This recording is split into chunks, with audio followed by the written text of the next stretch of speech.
Bonjour, bienvenue sur la cuisine Belinoucha.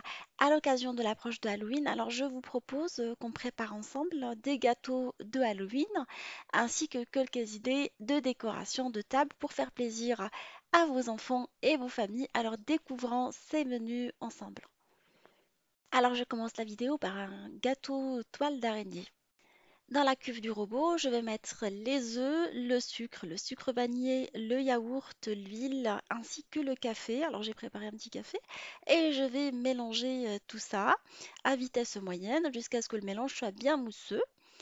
Après, je vais rajouter le cacao en poudre et je mélange un peu à vitesse toujours moyenne. Alors je passe la vitesse à basse et je commence à rajouter la farine ainsi que la levure chimique et je pétris. Alors, je vais graisser un moule de cette façon-là, appelé moule pour gâteau renversé. Et au lieu de mettre de la farine, je vais mettre du cacao. Ainsi, on ne va pas avoir le film blanc qu'on a souvent quand on prépare des gâteaux au chocolat. Et je vais verser mon mélange de gâteau dans le moule. Je vais le faire cuire dans un four préchauffé à 180 pendant 30 à 35 minutes en surveillant la cuisson. Alors une fois que le gâteau bien cuit, je l'ai vérifié avec le cure-dent. Alors je vais le laisser refroidir dans le moule et je vais préparer un fourrage avec du yaourt crémeux ainsi que du Nutella que j'ai fait fondre rapidement au micro-ondes pendant une petite minute. Je vais battre tout ça énergiquement avec le batteur. Alors j'ai versé la préparation au Nutella dans le fond du gâteau. Excusez-moi, j'étais pas en mode film. Et là, je vais le décorer avec du chocolat blanc et à l'aide d'un cure-dent, je vais former une toile d'araignée qu'ensuite je vous laisse découvrir.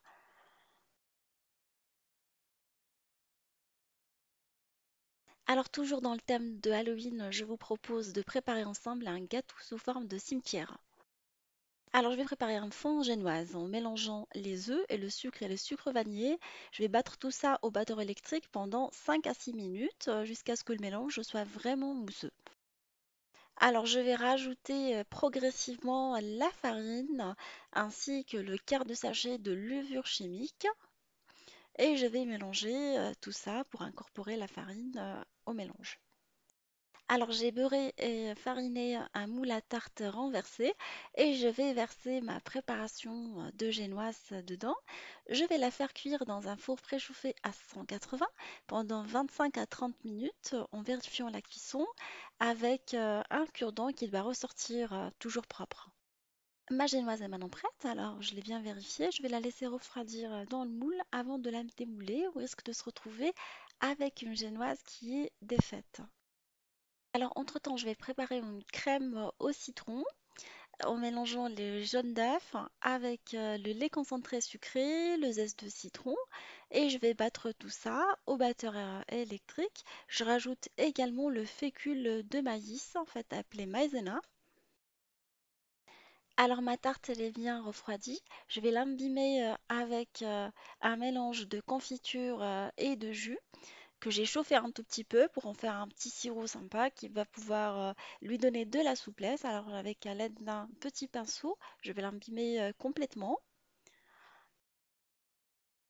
Alors je vais prendre ma préparation de citron et je vais la colorer avec, histoire de lui donner une couleur verte, je mélange du jaune et du bleu.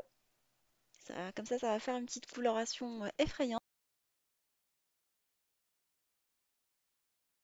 Alors je vais verser le mélange dans le fond du gâteau, je vais l'égaliser correctement et je vais mettre un squelette en plastique que j'ai acheté dans des boutiques spécialisées pour Halloween, que je vais mettre au milieu qui fait exactement la taille du gâteau. Sinon prenez quelque chose qui rappelle le cimetière comme des tombes ou autre chose, hein, des têtes de mort aussi. Et je vais saupoudrer avec du sucre glace et je vais enlever le petit bonhomme ou vous le laissez comme vous avez envie. Vous allez voir, ça va laisser un petit emporte-pièce, sinon vous fabriquez avec du papier et vous le mettez dedans.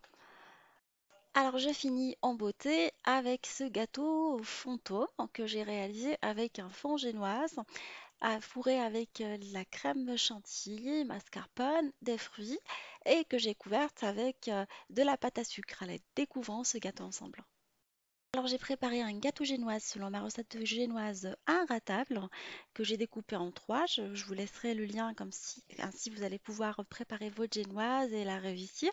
Et là je vais la badigeonner avec le mélange de sirop auquel j'ai rajouté un tout petit peu de confiture. Et je vais abîmer les trois parts de gâteau qu'on a découpées. Alors, je vais préparer une crème chantilly en mélangeant la crème liquide ainsi que la mascarpone, le sucre glace en suivant ma recette de chantilly inratable. Je vous laisserai également le lien de la recette pour bien réussir votre crème chantilly. Alors, je vais la battre au batteur électrique jusqu'à ce que le mélange soit vraiment ferme et je vais rajouter par la suite le mélange de fruits en boîte que j'ai goûté. Alors je rappelle que le mélange de fruits, c'est ce que j'utilise comme jus pour imbiber la génoise ainsi que les autres gâteaux. Alors je vais garnir les trois tranches de ma génoise déjà imbibée avec le sirop, avec la chantilly en l'étalant correctement et en superposant les trois tranches.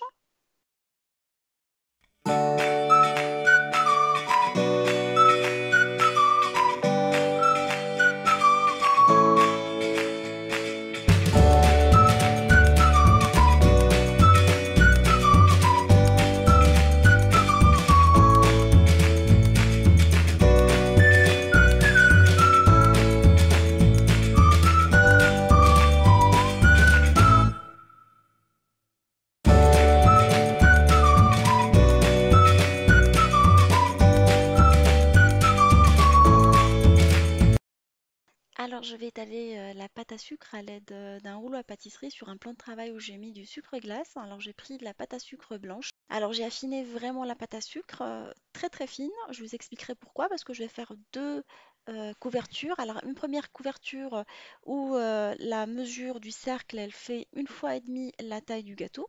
Même si elle est déchirée, c'est pas grave, parce qu'on la recouvrir avec une deuxième pâte à sucre. Alors, je vais venir lisser les côtés pour bien finaliser le gâteau avec un ustensile spécial. Là, j'ai placé quelques chamallows par-dessus le gâteau et je vais venir la couvrir avec une deuxième couche de pâte à sucre qui fait cette fois-ci deux fois la taille du gâteau. Ça va faire comme si c'était un gâteau fantôme et je vais venir la finaliser avec l'ustensile spécial pâte à sucre pour bien former les bords. Alors j'oublie pas de faire les yeux du fantôme avec du chocolat fondu. S'il y a une tache, je viens de l'essuyer rapidement avec un petit chiffon mouillé pour éviter d'avoir des taches sur la pâte à sucre blanche. Alors j'ai dressé la table d'Halloween avec mon homme qui m'a aidé.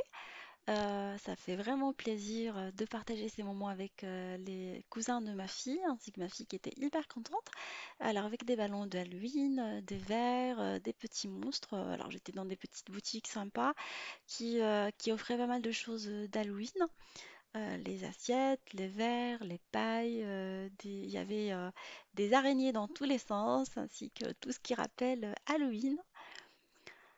Alors le gâteau fantôme, je l'ai décoré avec quelques décorations qui rappellent, alors comme les chauves-souris, quelques petites choses qui rappellent les films d'horreur, ainsi que le gâteau toile d'araignée avec des araignées comestibles. Là, c'est quelques fantômes, enfin j'ai oublié de vous montrer quelques masques. Le gâteau cimetière, je l'ai décoré avec quelques bonhommes, enfin quelques tombes, je veux dire, en chocolat que j'ai acheté dans des magasins spécialisés.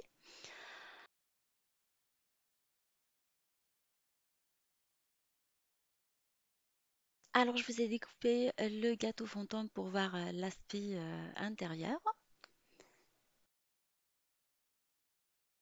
ainsi qu'une petite part du gâteau au chocolat. Alors, j'espère que ce menu d'Halloween vous fera plaisir, ainsi qu'à vos enfants et vos familles. Je vous embrasse et je vous dis, n'hésitez pas à me laisser vos commentaires en barre d'infos.